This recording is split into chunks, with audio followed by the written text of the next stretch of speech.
A toda la banda mexicana, queremos saludarlos, queremos decirles, toda la banda latinoamericana, que tenemos un gran invitado en esta noche. Creo que ya pueden verlo ahí en sus pantallas para que vean que no era choro. Es una verdadera bendición, es un milagro que un hombre tan representativo de la escena de metal cristiano mundial se encuentre el día de hoy con nosotros. Hello, Ted. How are you tonight? Good, Miguel. Yeah, good to be here. I'm doing fine. Oh, great. Yeah. ¿Qué tal, Ted? ¿Cómo estás esta noche? Estoy muy bien, Miguel, y estoy contento de estar con ustedes. Okay. Hey, Ted, I want to let you know that many people from Mexico and Latin America are very excited and loves your music, love your ministry, love what you're doing for the last 30 years. It's a long time, long time. Yeah. So I would like to make an interview, Ted, as I said before, that we can talk just like a conversation, and maybe the people could know more like who is Ted Kirkpatrick and all about Tourniquet, but not in the technical way, but more in the personal way, like from your heart and all of this. Okay. Estoy comentando con Ted Kirkpatrick que me gustaría que esta entrevista a toda la banda hispana fuera más como una conversación, una plática, y no tanto como una intercambio de información técnica. Así que todos pónganse cómodos, chavos, y comiencen a comentar, compartan esta transmisión, porque va a estar muy chido. Okay, Ted, I have a question for you, the first one. Yeah. Okay. And probably is one of the most important questions for tonight. Can you tell us or tell the story? Who was Ted Kirkpatrick before Christ, and how did you get saved? How did you find Jesus Christ in your life? I mean, probably many years ago, but how was that conversion for you? Yeah, I grew up going to church. I went to a Presbyterian church for many years, and went every Sunday. And sadly, I never heard the gospel in church. Wow. Yeah. So it was a 1 hour, 60-minute church service every Sunday. That's powerful. Yeah. And but never once did I hear from that pulpit, you know, Jesus Christ, you know, we knew he died on the cross. We knew he rose, but then never, ever was there an invitation. This is how you are, you know, you must be born again, you know, like incredible. Never heard that. And so that's how it started. So I don't know if you want to translate that part. Yeah. Okay. Yeah. ¿Puedes traducir, Fermi, por favor? Claro que sí. Comentaba Miguel, le hizo la primera pregunta de la entrevista, de cómo era la vida o quién era Kirkpatrick antes de su conversión. Y nos comentaba Kirkpatrick que él llegó a asistir obviamente a una iglesia presbiteriana. Él estaba sentado allí durante 60 minutos, mas nunca puso atención, no escuchaba lo que era el evangelio, no tenía una relación personal. Okay. Wow. Mm-hmm. Thank you. Go ahead. Yeah, and going from there. By the way, this is nothing against the Presbyterian Church, you know, as a religious entity. There, you know, many wonderful pastors that are preaching, you know, the word of Christ and so on. But the one I went to, never heard it.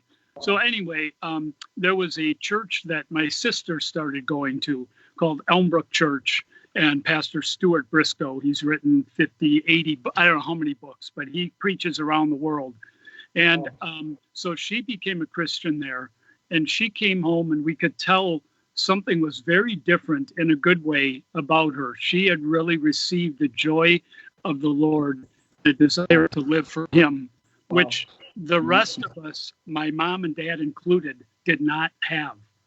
So anyway, we started, I started going to a youth group there called God Squad. And that, for the first time when I was 13 years old, did I hear the that your life needs to be changed. Wow. You have no ability to get to heaven on your own. None of us deserve it. We're all sinners. We all fall short of the glory of God. Accept Jesus, into your life. He wants to give you the free gift, Wow. salvation, and him. And that's how I became a Christian. Fernie, ¿nos ayudas? Claro. Como comentábamos hace unos segundos, nos comentaba Ted, él no tenía esa relación personal, pero fue un tiempo después hasta que su hermana empezó a asistir a otra iglesia. Y vamos a abrir un paréntesis. También nos comentó que no era nada en contra de la denominación presbiteriana. Simplemente en ese lugar no se abrió tanto. Perfecto. Pero bueno, volviendo a la respuesta, no fue hasta que su hermana empezó a asistir a otra iglesia que él empezó a entender lo que era el mensaje, que realmente se necesitaba tener en su corazón para ver un cambio. Y a raíz de eso, él pudo experimentar ese cambio que era necesario para su vida. Okay, déjenme comentar algo. Give me 1 second, Ted, because this is very strong for me. Está diciendo, además de la traducción de que nos hace un favor, Fernie, y me gustaría agregar que lo que de alguna forma también nos está tratando de decir Ted, es que hay muchas iglesias donde no se predica en realidad el evangelio. Se mencionan muchas cosas acerca de Dios, pero no se da el mensaje del evangelio, posibilidad o la opción de conocer a Dios, de entregar tu vida y tener una vida eterna a través de un encuentro con Jesucristo, ser lavado y recibir el mensaje de salvación, el arrepentimiento y todo lo que conlleva. Entonces, él por muchos años fue a una iglesia y nunca se predicó el evangelio. Creo que cosas como esas siguen pasando, donde en realidad, la verdad, quién sabe qué se predica, cuáles son los mensajes, y es algo, la verdad, muy, muy triste. Hey, Ted, thank you so much for this, because it's opening our eyes, because it's very, very strong, because this kind of stuff still happens everywhere, and we need to come back to the real message, to the real gospel, to share the gospel. And what is this about? Okay, well, the second question. Many metalheads over here are young people that probably they didn't know how was the metal scene in the 80s and in the 90s. So I would like if you can share us a little bit, how was the metal scene in California, where you were at 80s or 90s, and what was the purpose to start Tourniquet on that time? Well, our first album, Stop the Bleeding, came out in 1990. So we were at the very end of the, the 80s, 89 or so. And so, the purpose right from the start was a group of Christians that played music together. So that's how it started. And I think our message would have been strong whether we signed to Frontline Records, which was a, all Christian label. And before us, there was, Blood Good, Deliverance, Vengeance Rising, first album had just come out recently. And then along comes Tourniquet. So whether we had signed to Frontline or we had signed to Metal Blade, with Cannibal Corpse and Guar and all bands like that, the message would have been the same. We had music, we had faith, and we wanted to share that faith through music. Okay. Yeah. Perfect. So that's amazing. Yeah. Fernie, ¿puedes traducir, por favor? Claro. Le preguntábamos a Ted, le comentábamos también que muchos de nosotros seguimos siendo jóvenes y no nos tocó vivir esa etapa de la escena metalera en los 80s y 90s en Estados Unidos. Entonces, le preguntábamos cómo era la escena en aquellos años y también cuál fue el propósito de su banda de Tourniquet cuando empezaron. A lo que él nos respondió El propósito siempre fue eso, un grupo o una banda con creencias, con gente cristiana y tener un mensaje positivo. También tocó ahí el tema de las disqueras. Ellos ya tenían un propósito definido, entonces no había una diferencia importante. Si firmaban un contrato con una disquera importante secular como Metal Blade Records o con una disquera cristiana. ¿Por qué? Porque el propósito estaba definido y tenían una misión de compartir Claro. un mensaje positivo para los jóvenes y el mundo en general. Perfecto. Thank you very much. Yeah. Great. That's great. Okay, so the next question. You know, there are many people that knows your story very, very, very, very nice. I mean, probably better than you. The story of your life and your ministry. But there are many people that probably never heard about Tourniquet. Many of these people is gonna, some of them are gonna listen this interview. So I'm more focused on this kind of people because they need more of God than the other people, you know. So can you tell us a little bit why is the name of Tourniquet and what if that means that what is the meaning and how the people could understand.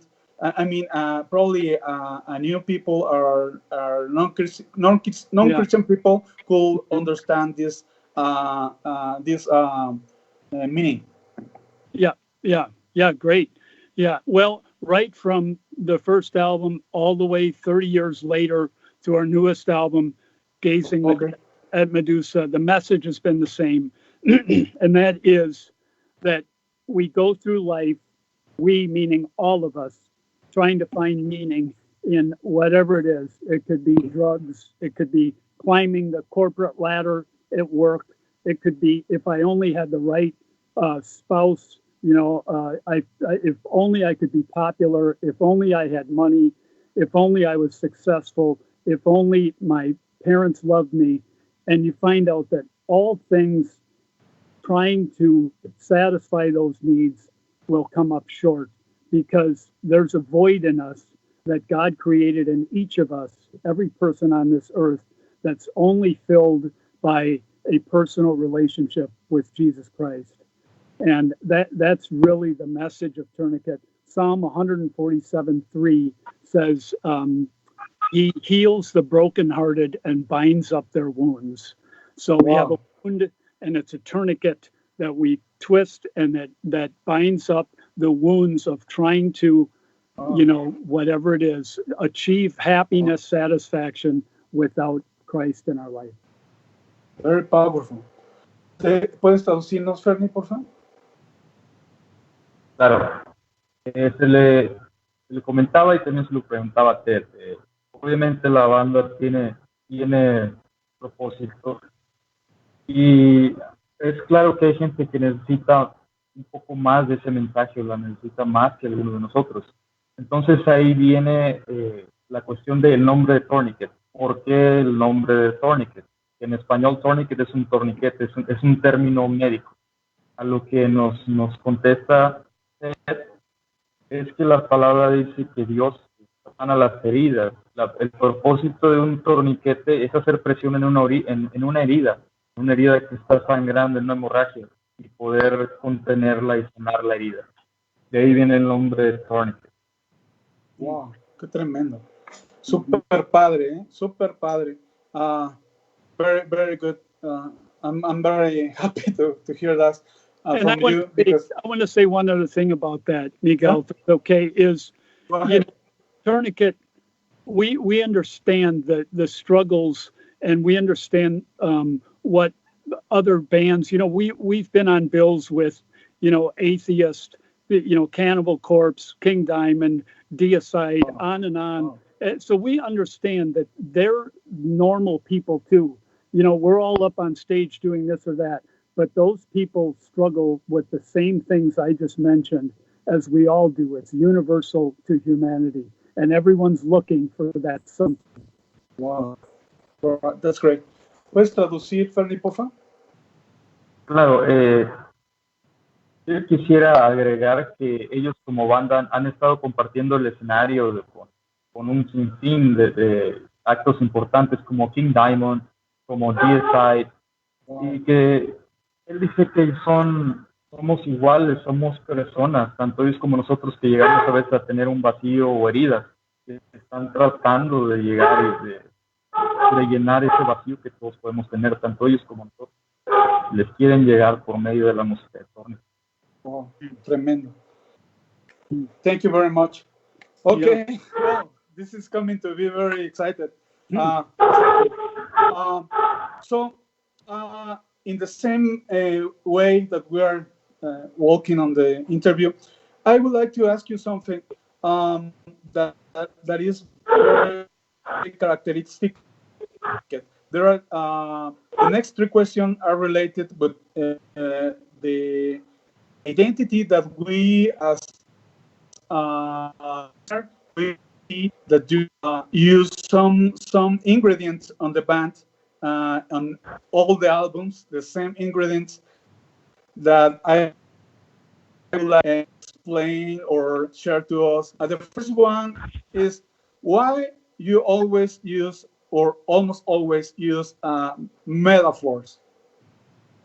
Well, I took a lot of courses in through high school and college. I went to University of Texas in Austin and took literature classes, and I've always been fascinated by Edgar Allan Poe, people like all different authors, and so I think the metaphors and the way I write lyrics, I'll speak for myself. I've never been into to go from wrong to light and darkness to light and into the night and all of this kind of rhymes that have been used so many times.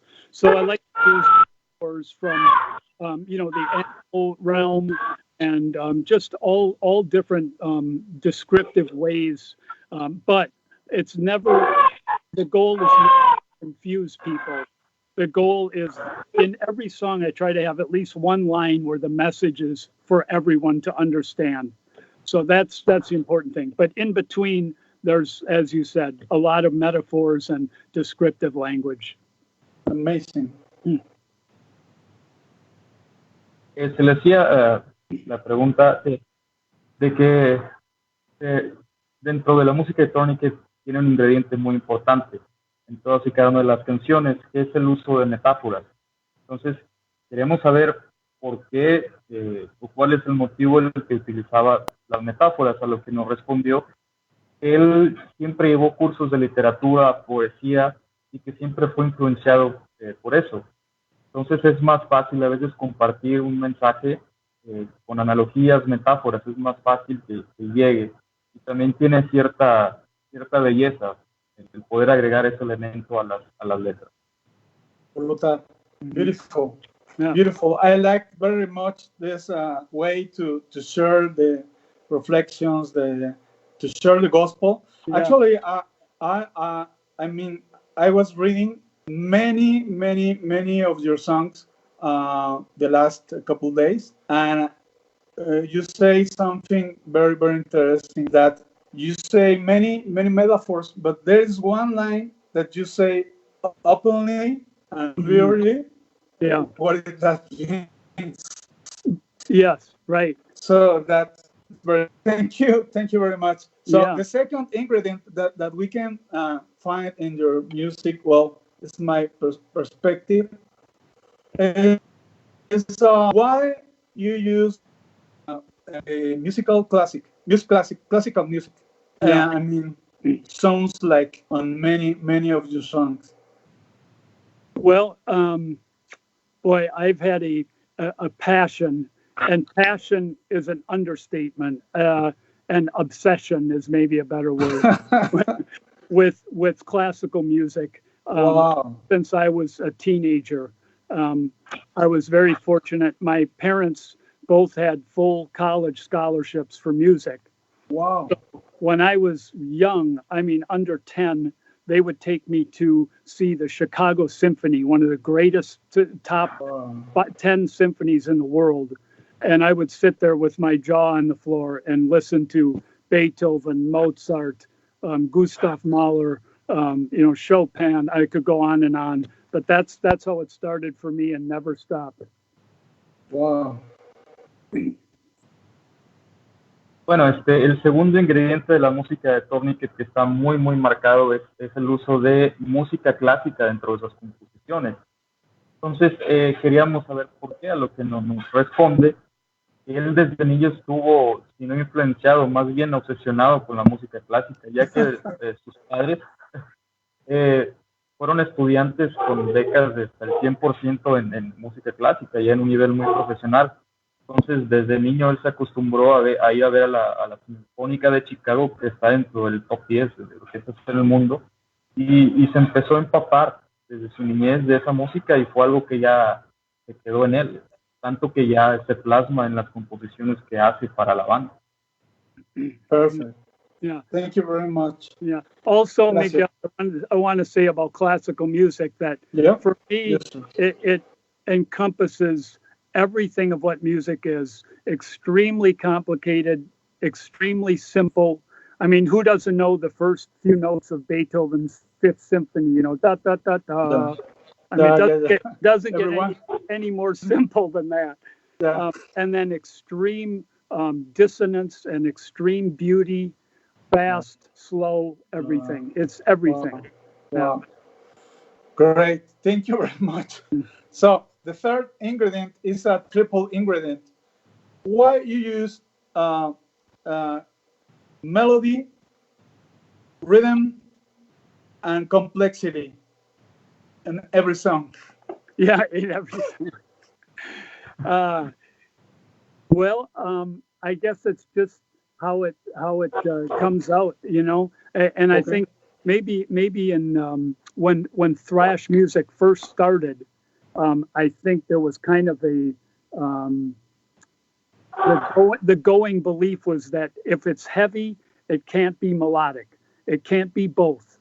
So now it's like people realize melody can be very heavy. And fortunately, I started writing that way right off the bat. So I love that.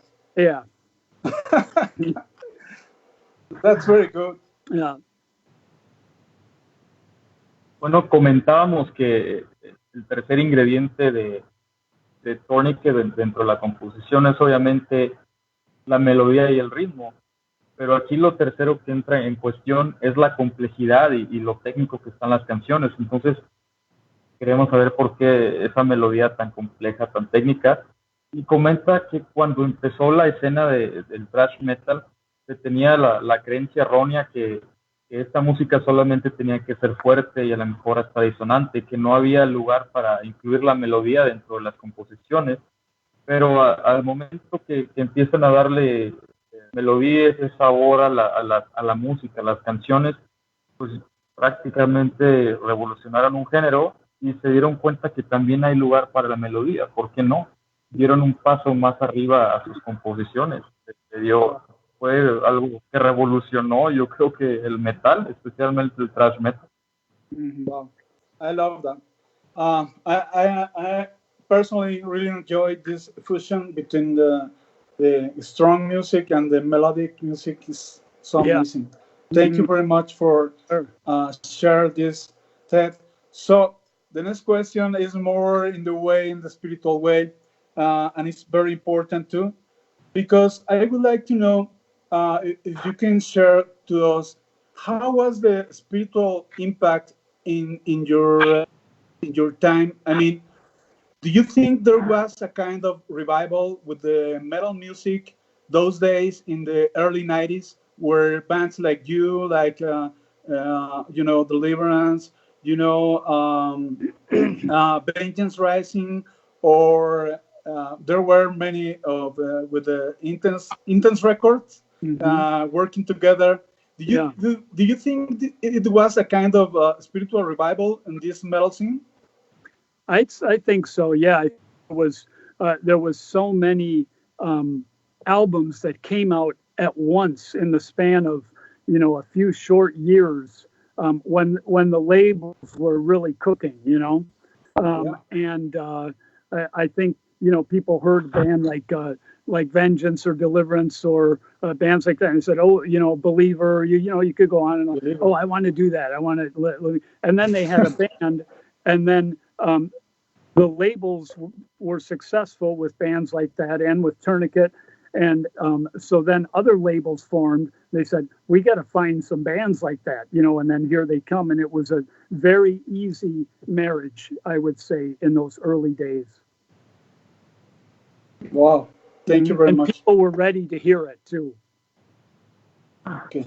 Bueno, le preguntamos si él pensaba que hubo algún tipo de avivamiento dentro de la escena del metal al principio de los 90, a lo que nos contestó que sí, que fue muy tangible, ya que salieron muchas bandas dentro de un lapso muy corto.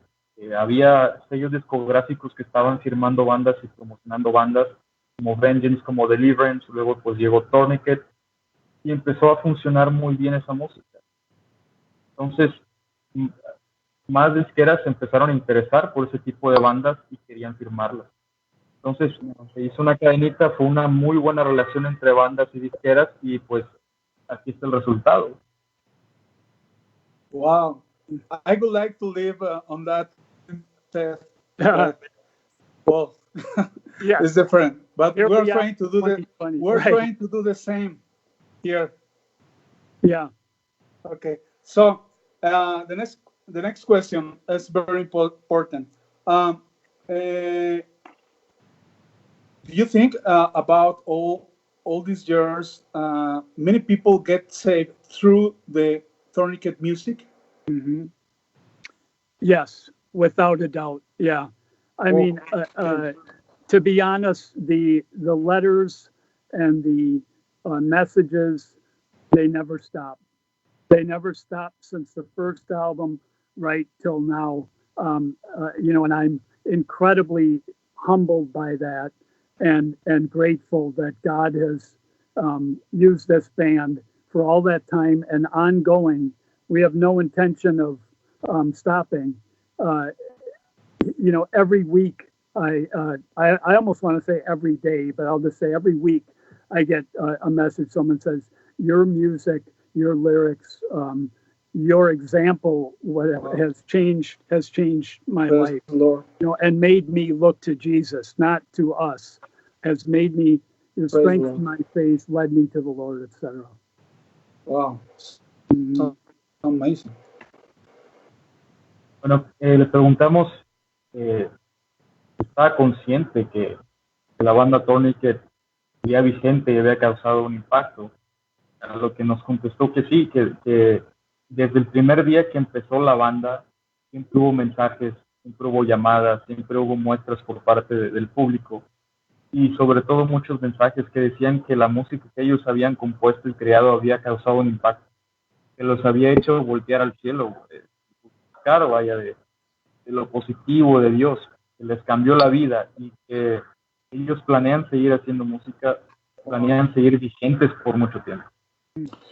Wow, thank you so much. That can I say one other thing about that, Miguel? Absolutely. Yeah. When I say changing people spiritually, yes, that's very true. But I would also say important is changing people as we live on this planet. For example, for our Vanishing Lessons album, I wrote a song called Twilight about neglect of the elderly in our society. And that got a huge response. People said, you know what? I cried listening to that song. The very next day, I drove 3 hours and visited my grandpa, my grandma in a nursing home, and I hadn't seen them, but that song touched me. And of course, you could say the same about animals. People say, oh my gosh, my treatment of animals and how I see God's beloved creation has changed me forever. So that's also important, I think. Bueno, también ya quiere agregar que la misión siempre ha sido, ¿verdad? Obviamente cambiar a la gente espiritualmente, pero también, ¿por qué no cambiarlos aquí terrenalmente en el planeta? ¿Qué quiere decir con esto? Que con algunas canciones que han escrito, inclusive han sido vivencias y cosas de las que pasamos, pero las que más han causado impacto, las letras son, por ejemplo, las canciones que inclusive han escrito para la gente mayor, que ha causado un impacto en la gente. Por ejemplo, estaba compartiendo ahorita el testimonio de que hubo llamadas, mensajes de personas que manejaron 3 o 4 horas hasta asilos para visitar a sus padres, sus abuelos, después de años que no los veían. También inclusive mensaje que tienen positivo para los animales, el cuidar la creación. Okay, that's great. I would like to say something before going forward. I was like very blessed when you stopped the show and go in the front to speak the gospel and share short but powerful message. So I really want to thank you, and I would like to let know to all the people on this interview that this is very very very beautiful, very important, and it's a big bless. And I know you continue doing like this many years more. Yeah. Well, so actually, you start to answer a question that was the next one. Okay. So, Sorry. okay. So the next one is about this.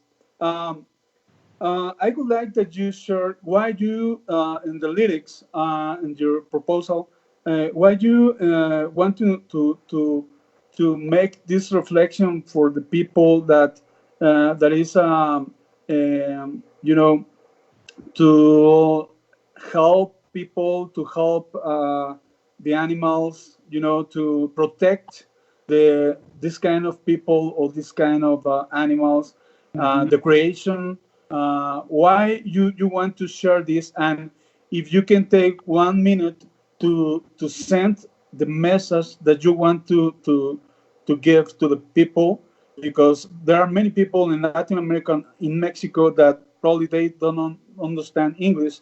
But if you say it right now, we will translate, and you can use this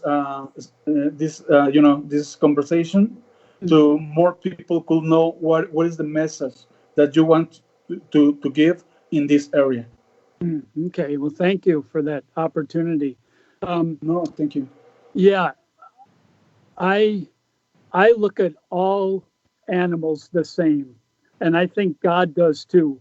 We tend to say, "Oh, my dog or my cat, I love so much," yet we have no problem.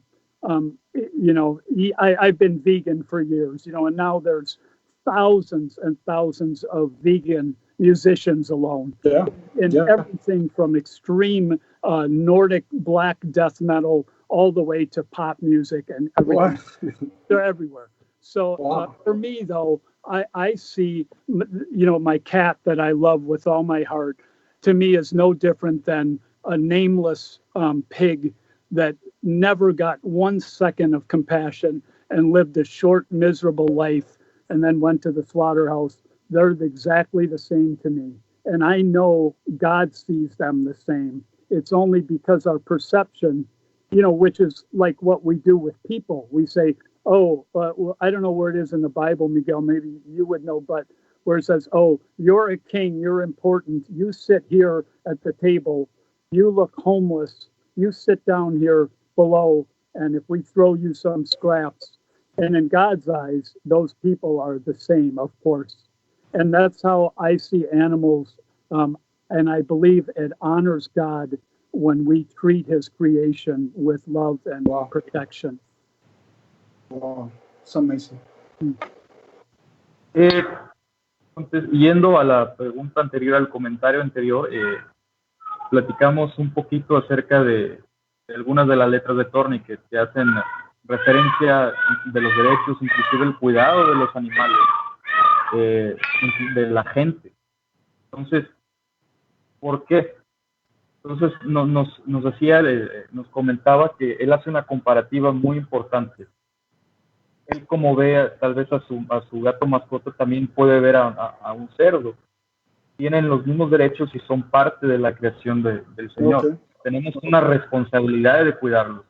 Ahora, si vamos a otra analogía entre un pordiosero y un príncipe, Dios los ve de la misma manera. Entonces, podemos englobar eso. Tenemos una responsabilidad de cuidar tanto a nuestros hermanos hombres como a la creación de Dios. Y nos comenta que es una manera de honrar al Señor, de ser responsables con lo que Él ha creado. Wow. It's so good. Thank you very much for that, Ted, because it's incredible that you play metal, but share this kind of heart to protect this kind of people or animals. It's amazing. This extreme to the other extreme put together is amazing. Thank you very much for that, Ted. In the same line of questions, I would like to know what is your opinion about all of what is happening right now in Minnesota about the scandals and the riots. Could you let us know what is your perspective as an American citizen, and because we can see from here something, but you can see in a different way maybe, or I don't know. So that's why we all has been looking the news, and we are a little concerned about it. But I would like to listen one American that could give us his perspective on this matter. Yeah, well, specifically on this matter where this black man was died as a result of 7 or 8 minutes with a knee on his neck. He said, "I can't breathe." I have a great respect for our armed forces, for our military protecting our freedom, for law enforcement, security, great respect for them. However, like in any entity, there are really bad people. And there is, I believe, in this situation, a situation of extreme racism. As of today, this officer, of course, they got fired right away, 4 of them. But the one has been charged with 3rd-degree murder, apparently, today. So they had to get all the evidence, which I think is great. And I think they need to get these people out of law enforcement. Absolutely get rid of them, get them out of there. They should never be in a position where they can do that to someone who has no ability to defend themselves to the point of dying from it. So I'm glad to see he was charged. They need to root out these kind of, if you're a racist anywhere, it's wrong. But if you're a racist and you're carrying a gun and a badge, they need to get rid of them. They need to get them out of there. So, and as far as the rioting, I was watching the news last night, and a black man who lost his business that they started on fire. They probably didn't know it was a black person's business, but started on fire. His whole business burned to the ground. And the interviewer said, "Is it right what they're doing? The rioting, breaking?" "No, it's not right," he said, "but nobody's listening."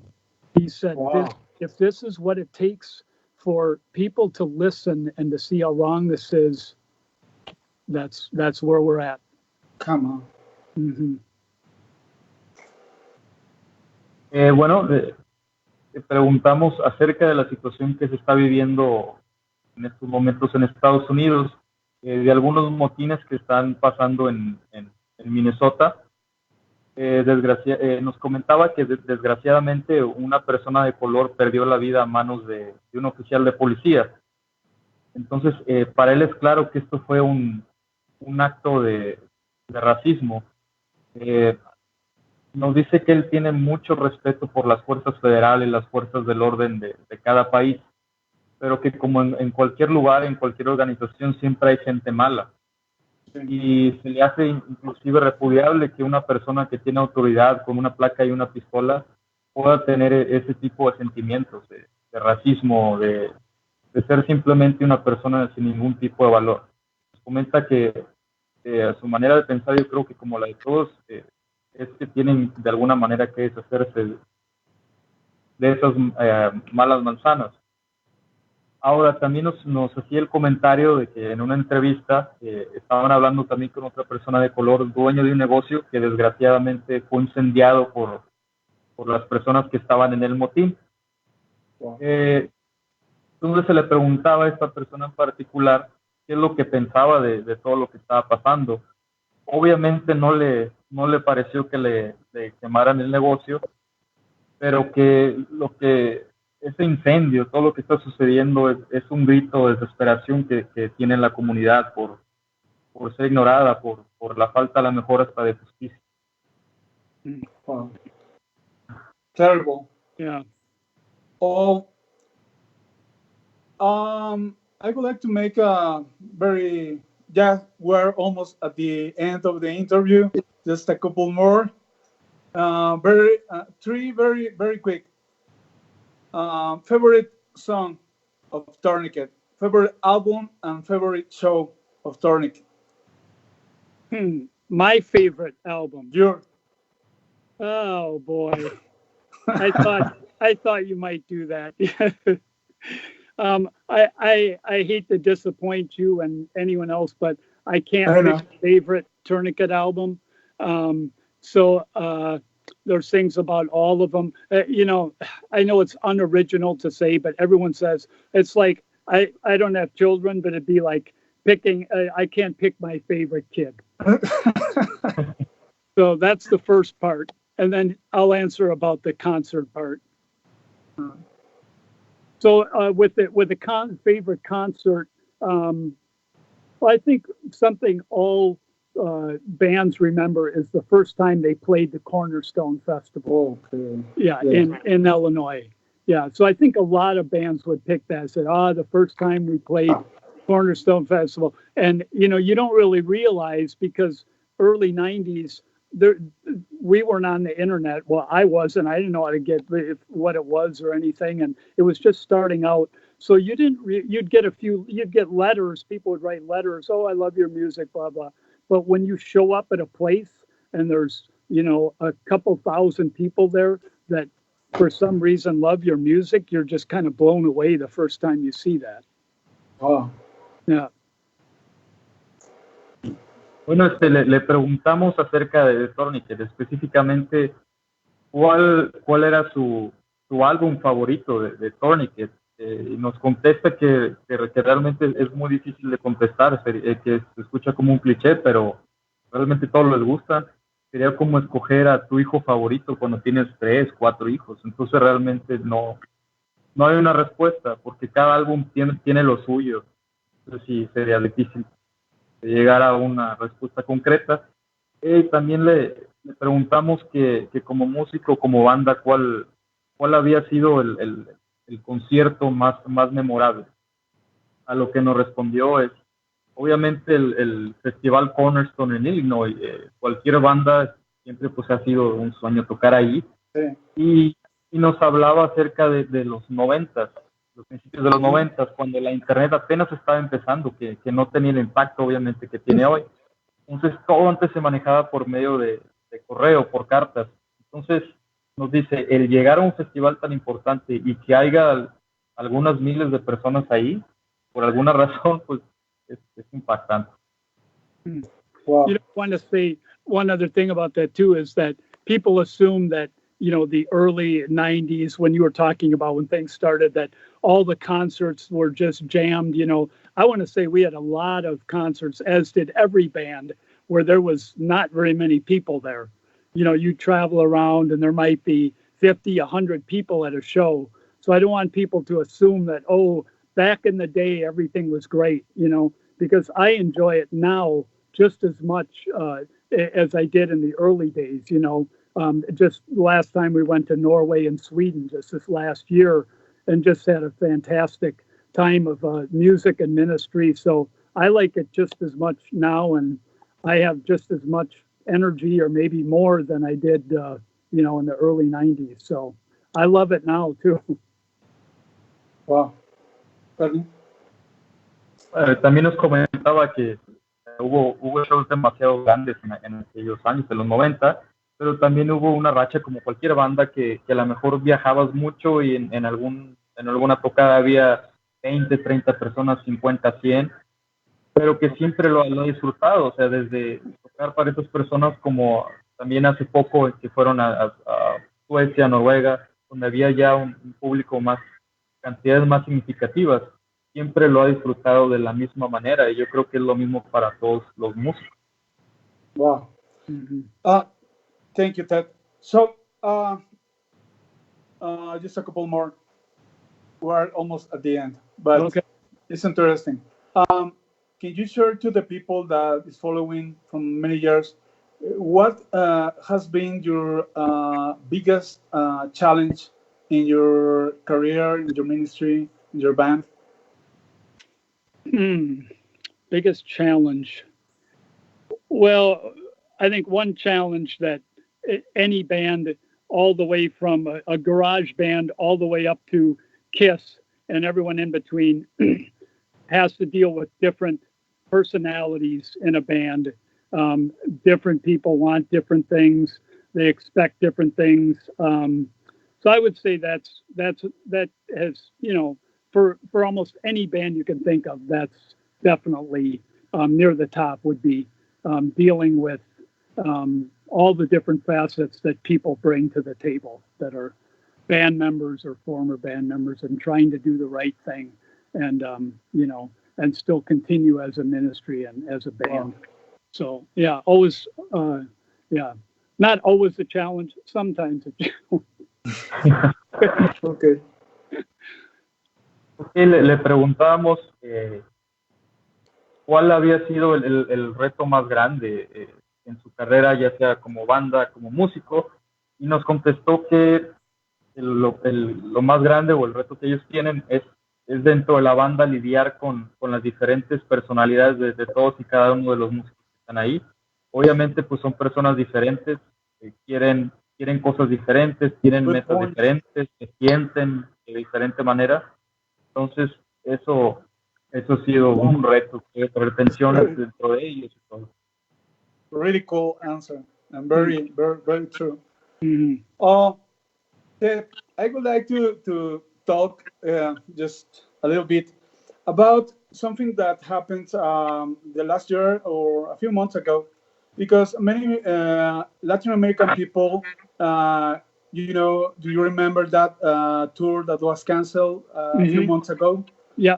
So I would like to take the opportunity to say to the people that it was absolutely out of your hands. Mm-hmm. And can you share us a little bit what happened and how did you feel about it, so the people could understand a little bit more what happened behind the stage, Yeah. Well, sadly, it was a pretty simple matter of having a contract in place, and then the promoter, one by one, not honoring things of that contract.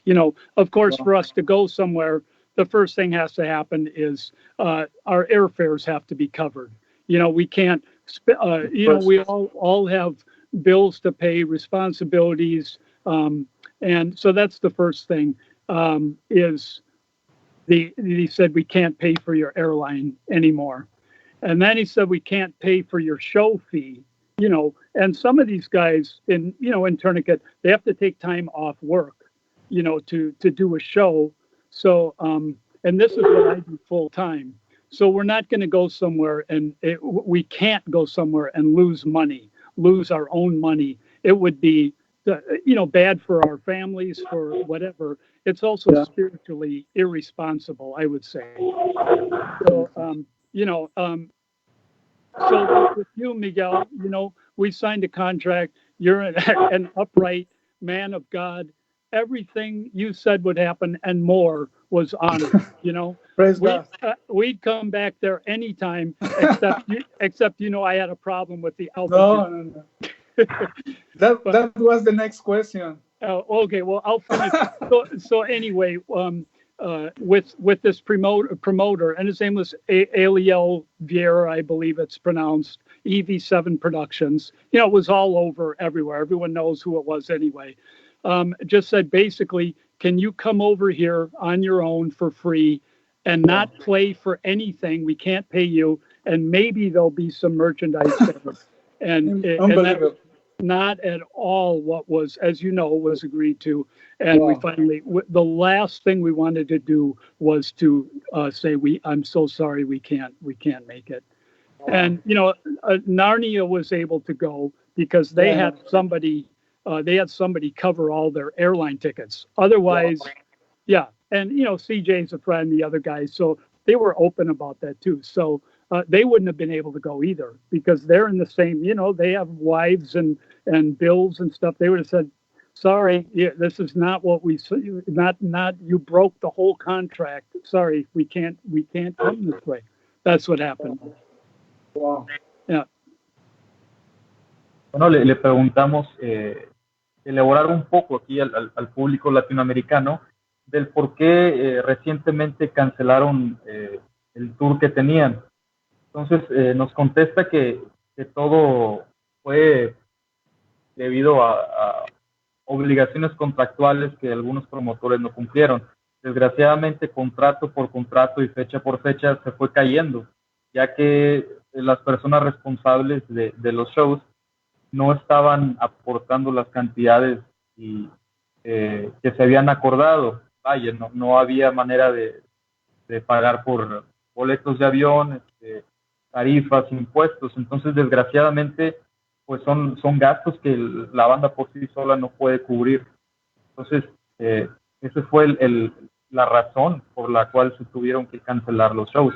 Hizo el comentario que con Éxodo Fest pues están dispuestos a volver, ya que siempre se les cumplió y están muy agradecidos con el ministerio. Qué padre, gracias. Quisiera comentar acerca de esto, los chavos que nos están aquí contactando, que nos están viendo, que por cierto no veo que estén aquí prendidos, chavos. Quiero que estén likeando, quiero que estén comentando toda la banda de México, Latinoamérica del Éxodo Fest. Inviten a gente, todavía estamos aquí en la plena entrevista, todavía nos falta un ratito, así que anímense, chavos, porque la verdad son cosas bien chidas que nos están compartiendo, obviamente cuando nos interesa el tema. Hace unos meses hubo una cancelación de Tourniquet a Latinoamérica, a unos países que iban a tocar, y mucha gente les aventó carrilla a Tourniquet cuando ni siquiera saben qué es lo que realmente pasó detrás. La verdad fueron cosas donde no se cumplió nada, no solo parte del contrato, sino nada del contrato, y querían inclusive los promotores que fueran bajo su propio riesgo, presupuesto, etcétera. Súper mala onda, y hubo unas situaciones ahí de dinero en ese tour tremendas, tal vez contaremos en otro. Solamente quería deslindar totalmente con el testimonio de Ted de ese tipo de cosas que mucha gente estuvo ahí criticando, que por qué no había ido. Tourniquet, la verdad es que a veces es increíble que sucedan ese tipo de cosas por parte de los promotores. Y bueno, creo que en este caso ya escucharon que está súper contento con el trato que se le dio cuando vinieron aquí, y que está aprendidísimo para venir en cualquier momento nuevamente. Ok, bueno, I'm sorry, Ted. I wanted to explain a little bit more about what happened. Okay. Actually, that was the almost the last question about Mexico. But before that, I would like just almost for finish. I would like if you could share to the Mexican and Latin American people about this situation of COVID, the pandemic. I would like if you can share some words to the Latin American people. How is it's been for you, and what you could say to the people that they can do, or what is the advice to to defeat this situation in a personal way, familiar way, Yeah. whatever you want to say about this topic will be awesome for us. Yeah. Well, I live here in South Florida, Boca Raton, Florida. Wow. And here, this is Palm Beach County, has been one of the hot spots for COVID-19 in the whole U.S. So, Wow. yeah, so it's been interesting, and I guess some people get really upset about it, but for me, it's like an inconvenience. It's a compared to what? Yes, you have to wear a mask going into places. It's to protect other people. I'm not one of these people that says, "Oh, that's trampling on my constitution and my freedom. I'm not going to wear a mask if I don't want." If the sign on the thing says wear a mask, I put a mask on. It's nothing to do it. It's very simple, and if it protects someone else, I'm all for it. So, but I think when you compare it to people dying in a hospital that allows no visitors, no family, no friends. Can you imagine being sick and you can't breathe for a few days, dying on a ventilator without your family or your loved ones being able to be there? So when I hear people complain that they have to put a mask on to go into a store, it's like, really? That's really a big deal? So that's how I look at it. My heart goes out to people that have been horrifically affected by this. They say now 1 in 4 Americans has filed for unemployment. 1 in 4 working Americans has filed. Millions, I forget the number of millions now that are unemployed. My heart goes out to those people. So I don't make a big thing about keeping the social distancing. To me, it's all important. To do that for other people and for myself. So there's a couple of my thoughts, and then he can translate that. I'll add one other thought to that. Okay. Okay, le preguntamos cuál sería consejo o comentario acerca de la situación que estamos pasando todos del COVID-19. Nos comenta que él viene de Boca Ratón. Él está ahorita, perdón, en Boca Ratón, Florida, uno de los lugares que más les ha pegado el COVID-19. Ajá. Entonces, su consejo o comentario es el siguiente. Él no siente o piensa que el hecho de tener un cubrebocas sea algo personal, algo que esté afectando su libertad o sus derechos. Él lo ve de la siguiente manera, o sea, si el simple hecho de tener un cubrebocas va a ayudar a otra persona, potencialmente va a ayudar a salvar una vida, pues adelante, ¿por qué no? Nos dice que ha de ser horrible el estar padeciendo una enfermedad así, sin poder respirar, estar conectado a un ventilador e inclusive hasta fallecer de esa manera, sin tener a tus seres queridos y tus amigos ahí junto a ti en esa cama de hospital. Entonces, si el simple hecho de mantener la distancia social o ponerte un cubrebocas ayuda y va a reducir eso, pues adelante, qué mejor. Wow. I will say in America, it's very, very serious that the impact that it's had on everything from people losing all their income. Their income, they can't pay their bills. You think of all the businesses.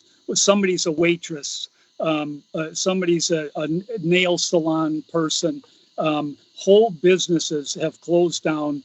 Now there's restaurants, even though they could open now, and some are open, they say, we're done. We give up. This destroyed our business. Even if we open now, we can't recover what we lost. So it's been devastating to this country. I can tell you that for sure.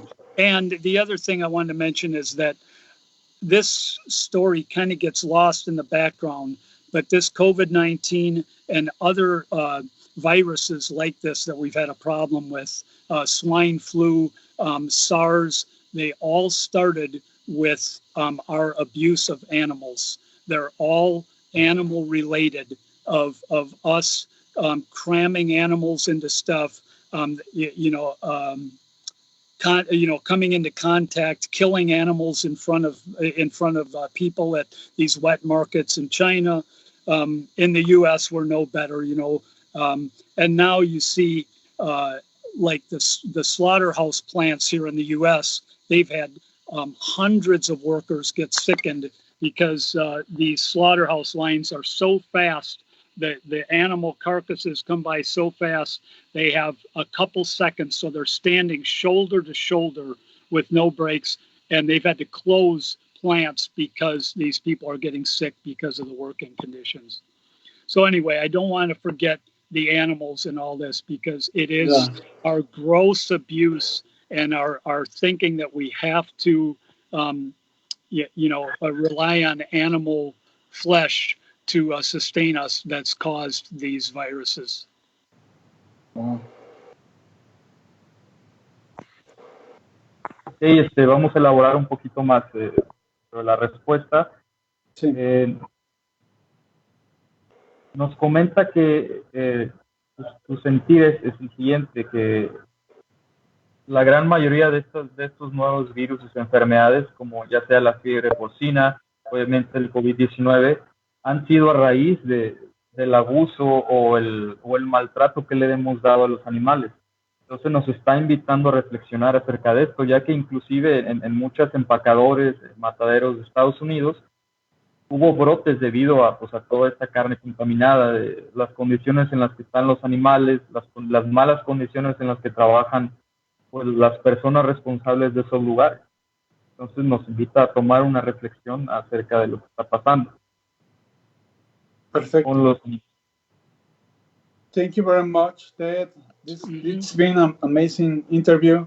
I really appreciate all the answers, all the questions, all the answers, because it's been very, very, very, very interesting. I just want to finish, Ted.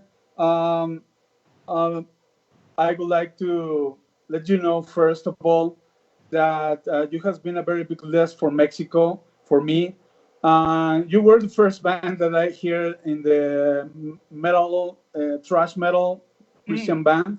I went to Mardel many years ago, and I get a cassette from you, and it was amazing for me. Really? Yeah. Because I never heard before Christian thrash metal, and it was so amazing. So we are using very much your music in Mexico to share the gospel. I just wanted to let you know, even if you didn't realize, you have been using, to share the gospel, to preach to many people, and I just wanted to tell you this. And I would like just one more question about this. If you can, tell to the Mexican people about Exodus Fest and about what you start to say. If you would like to come back, what did you feel? How did you feel when you came to Mexico? And if you would like to come back, not only to Exodus, but maybe for another shows and many other things that we can do here in Mexico. Can you share some words for Mexico? Sure. Yes. Well, we had a great time. That was our first time in Mexico after all those years. Was with you, Miguel, and coming to Exodo Fest. We were treated. I don't want to embarrass Miguel, but we were treated just really so kindly, and they're so professional there. And Miguel and his beautiful family. We had a great time. Definitely would come back. I was the only one, I think, in the band. I had a problem with the altitude. Location. I remember. I'm sorry about that. That's not your fault. Yeah, the location of the festival is just beautiful. So I would recommend anyone to band to play there and any person to go there and attend it. It's gorgeous. So yeah, we want to come back to Mexico when this whole COVID thing, it's hard to plan nobody's planning anything right now, but and go other places too in Mexico, because we will see. Yeah, they're you guys, Mexico, te amo. You get awesome, yes, we love you awesome too, man. Fans. Yeah. Thank you so much. Yeah. Hey, thank you. I really appreciate your help, your time, your words, your ministry, and everything tonight. It's been a big bless. I just want to say thanks to all the people that is working here with me. Thank you. Gracias, Darío. Gracias, Fernie. ¿Todavía andas por ahí? Muchas gracias a todos. A todos los chavos que nos estuvieron escuchando en esta noche, muchísimas gracias. Nos estamos despidiendo de Ted Kirkpatrick con unas últimas palabras. Ted, thank you so much. Can you please say the last words for this interview?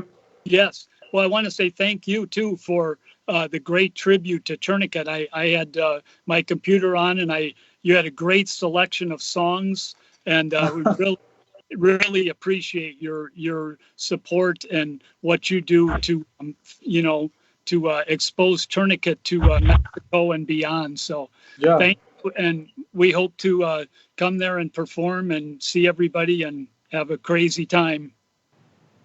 No problem. Thank you very much. Thank you so much, man. Well, it was an hour, and it was very, very nice hour of the interview. Thank you so much. I hope to see you soon. Hope to see you in Mexico or in the States, or I don't know, but soon. And hope everything is coming to be better about this virus and everything. Sure. We can come back not to the same life, but maybe to a better life in Christ. Yeah. Well, and maybe next time I can drum and play drums to some Tourniquet songs. Maybe people would like to hear and see. Absolutely. Yeah, that'd be fun. Thank you very much. Okay. Thank you. ¿Quieres decir algo último, Fernie, de lo que dijo? Claro que sí. Bueno, ya estamos a punto de terminar y le comentábamos que Tourniquet ha sido un gran impacto no solo para México, sino para toda Latinoamérica, especialmente porque fue una de las primeras bandas de thrash metal que escuchamos. Entonces, el adquirir un cassette, pues, increíble. Y también nos platicaba un poquito acerca de la experiencia del Éxodo Fest, que realmente se lo recomienda mucho a la gente que asista. La ubicación donde se hace el festival pues está increíble en la naturaleza. Para las bandas que tienen la oportunidad que se les da, aprovechenla.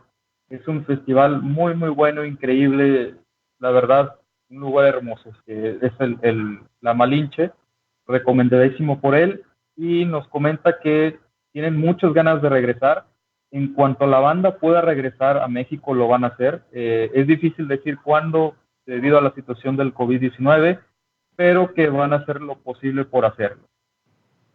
También nos dice que la próxima vez, de ser posible, va a intentar echarse unas rolitas ahí en la bataca de Tourniquet. Okay. Thank you very much, Ted. Okay. Glad to see you. Yes. God bless you very much, and see you soon. Nice to meet you guys too. Thank you for your help. Goodbye, Miguel. Bye-bye. Thank you. Goodbye. Goodbye. Thank you. Bye-bye. Nos vemos, chavos, a todos los chavos que nos estuvieron siguiendo en esta transmisión. Muchísimas gracias, muchísimas gracias. Fíjense que es curioso, pero mucha gente adora a Tourniquet. Y mucha de esa gente no sé, porque de esa forma, no sé, nos castiga o algo así. Lo importante es que estuvieron ustedes. Lo importante es que esta entrevista va a trascender, yo creo, bastante. Tenía mucho, yo estuve buscando entrevistas con Tourniquet y tenía mucho que no había entrevistas, y sobre todo que trataran de exponer ese otro ángulo de Tourniquet, no de chismes, de miembros y cosas así que solamente a un carnal le interesa, sino aquellas cosas que realmente valen y han valido la pena de Tourniquet, rescatar esos valores que él nos ha estado compartiendo, predicando a través de sus rolas. Ustedes pudieron escuchar su corazón, ustedes pudieron escuchar la compasión que él tiene inclusive por grupos vulnerables como ancianos, como inclusive animales, y ustedes pudieron escuchar cuál es el sentir, cuál es la pasión que él tiene en todo esto. Y la verdad, a mí se me hace una persona que es de mucha bendición. Cuando estuvo aquí, pudimos charlar horas platicando, y es algo muy chido que Dios está haciendo, uniéndonos con personas donde a veces por la rivalidad, tal vez cultural, mexicanos, americanos, etcétera, no había podido no había habido ese clic.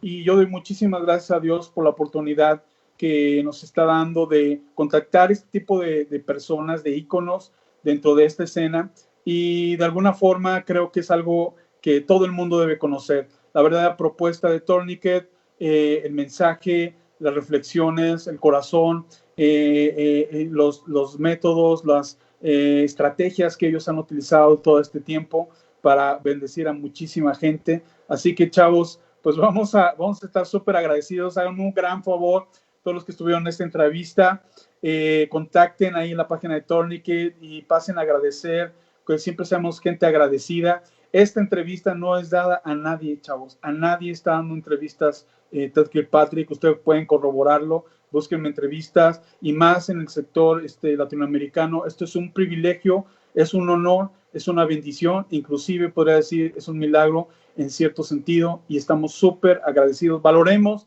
eso que nos ha sido compartido. La verdad, yo me la pasé súper, espero que ustedes también, y aprendí cosas que no sabía de él, y cosas que no tenía yo idea que habían sucedido de esa forma, inclusive algunas cosas que yo no sabía el por qué se hacían así. Padrísimo.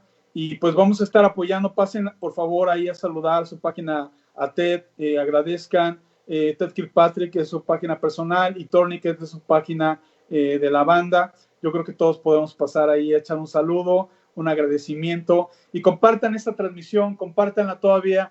Todavía no terminamos, estamos terminando, estamos despidiéndonos. Hey, Darío, ¿por qué no sales a la luz aquí para decirnos un saludo desde Ecuador? Y agradecerle, yo quiero agradecerle a Darío, es un genio en este rollo del OBS, de las transmisiones, del live stream. Les presento aquí a Darío. Darío, platícanos cómo fue tu experiencia, y queremos agradecerte y que la gente te conozca, lo chido que ha sido en todo este tiempo. Hola Exodofest, gracias por acompañarnos. Ha sido una transmisión súper especial estar sentados en una sala de chat con Ted. Y bueno, no pueden verme todavía porque tengo que hacer algunas cosas para que me vean, pero tal vez no lo Te agarré logremos. infraganti. Sí, pero ha sido un chévere momento. Gracias Miguel por esta invitación, y gracias al Exodofest. Un abrazo desde la mitad del mundo. Gracias a ti, gracias a Dios. Nos despedimos. Fernie, unas últimas palabras. Pues muchas gracias, brother, por la confianza y por la invitación. Un gustazo poder platicar con usted y verlo, y pues también como músico baterista un gustazo, ¿no?, poder platicar con el señor Kirkpatrick. Muchas gracias, Fernie, muchas gracias por el apoyo, la colaboración, y la verdad siempre ha sido de mucha bendición tu participación aquí en el ministerio.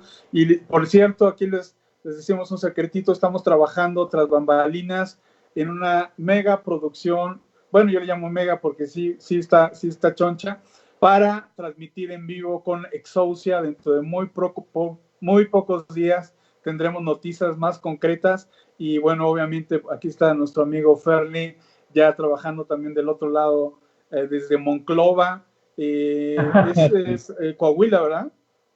Es correcto, Monclova, Coahuila. Perfecto, noreste. Ya estamos trabajando, y pues apoyen, chavos, compartan esta señal. Vamos a seguir haciendo ruido. Mañana nos vemos en la transmisión del sábado de conciertos en vivo. Recuerden, por favor, el sábado mañana tenemos En Mi Lugar desde Colombia, y enseguida después tenemos a los super brothers y amigos de Broken Flesh desde Estados Unidos. Así que mañana va a ser una noche corerona, medio core, y va a estar súper perrona. Pero quiero decirles que el próximo fin de semana va a ser el fin de semana más ambicioso que hemos tenido, así que los invitamos, por favor, no se vayan a perder, porque tenemos un mega festival de 3 días. Por ahí están haciendo ya festivales seculares, apenas se les está prendiendo el 20, hace ratito me enviaron un flyer, David me envió un flyer, por ahí David, compartas el flyer que me enviaste, apenas se les está prendiendo el foco, casi ya va a terminar la pandemia y apenas, y qué bárbaros, ¿no? Y ahora, ¿dónde están todas esas bandas, ¿no? Secular o cristianas, ¿no? Que dicen que nos aman mucho, que aman mucho a México, pues yo no he visto ni siquiera un saludo, una mención, mucho menos que hagan algo. Así que apoyen lo que se está haciendo, chavos, para salir adelante de esta bronca que en parte es emocional, en parte es espiritual, todo lo que está sucediendo, en parte físico también. Estamos orando por la gente que ha estado padeciendo COVID y quiero decirles que no hemos perdido una sola batalla, gracias a Dios. La gente que nos ha pedido oración en estas últimas semanas, 2 semanas, no hemos perdido estas batallas, hemos estado orando, hemos estado intercediendo en lo que va estas últimas 2 semanas que se vino fuertísimo y varias personas han estado cercanas padeciendo este tipo de enfermedad, de afección, y sabemos que vamos a seguir orando. Si tú tienes un caso así, escríbenos para estar orando. Hay un grupo de oración donde oramos todas las noches al terminar las transmisiones y estamos viendo resultados súper brutales. No esperes a un resultado fatal. Comparte la necesidad, déjanos saber dónde hay necesidad y estamos pidiendo por milagros y Dios los está haciendo brutalmente. Así que préndanse, banda, préndanse y anímense porque eso está súper chido. Gracias a Dios estamos viendo su mano y recuerden, la próxima semana seguimos compartiendo esta esperanza, seguimos a través de la música animándolos, pero sobre todo compartiendo un mensaje. Ya escucharon todo lo que se habló esta noche, increíble, y así vamos a seguir este fin de semana. El domingo nos vemos en el cyberservicio, la próxima semana nos vemos. El viernes tenemos nuestro especial de bandas argentinas, unas bandotototas, desde allá tenemos por ahí un súper brutal músico que es Mario Yan, con su banda de venir, impresionante la presentación que ya hubo, así que prepárense, eso va a ser el viernes, próximo viernes, vamos a estar transmitiendo desde las 5:30, 6 de la tarde aquí, va a estar de venir, va a estar Barney, una excelente banda argentina, toda una institución en Argentina, esta banda, vengan, apoyen, chavos, recibamos, porque todavía hay mucho que está sucediendo, que va a continuar sucediendo. Tendremos a Hernán Fortuna, un magnífico guitarrista, compositor, cantante, quien fuera uno de los compositores del primer disco de Boanerges, una excelente grabación, una excelente producción y con unas composiciones impresionantes. Es un musicazo. Vamos a estar apoyando, tenemos una banda que se llama Esquizofrenia, ¿es correcto? Sí. Pero creo que me están corrigiendo. Esquizofrenia, una banda de un chavo que padeció esquizofrenia, tuvo un encuentro con Dios y decidió ponerle a su banda Esquizofrenia con esa analogía, esa fusión de nombres para decirnos que no hay enfermedad incurable, chavos. Están ahí y eso está brutal. Vamos a tener también la participación de una banda de hardcore de los 90s, excelente, argentina, se llama 1990, XHC, 1990, una bandota de nuestro amigo Baki, allá un saludo hasta Argentina, que nos ha estado escribiendo y saludando. Agradecemos toda la banda argentina, agradecemos a la organización Santuario de Argentina que nos está ayudando en la difusión y en la organización. Un saludo a Cari que nos está apoyando ahí en la coordinación de todo esto. Va a estar brutal este viernes, vamos a estar poniendo todo lo que esté de nuestra parte y dejarlo en manos de Dios todo lo demás.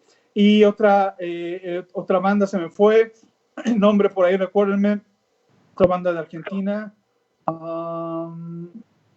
de una Y en medio, se me fue. Ayúdenme, por favor. ¿Cómo se llama la otra banda que me falta, Darío? ¿Recuerdas? Bueno, son 6 bandas que van a estar participando, va a estar tremendo. ahorita les mencionamos. De allí brincamos al sábado, vamos a tener un festival, pero de bandas brasileñas, el festival de viernes con Argentina, festival de sábado con Brasil, excelentes bandas, ya anunciamos a Seven Angels, una bandota, les va a encantar, y tenemos la banda Atos 2, y estamos trabajando a punto de anunciar las otras 3 o 4 bandas que van a participar. Va a estar súper brutal, y no sé si vieron el cartel del festival del domingo, viernes, sábado y domingo, va a estar brutal, no se lo pierdan. El festival, el cartel del festival del día domingo 9 de este mes de junio, no, cae en 7, día 7, domingo 7, perdón.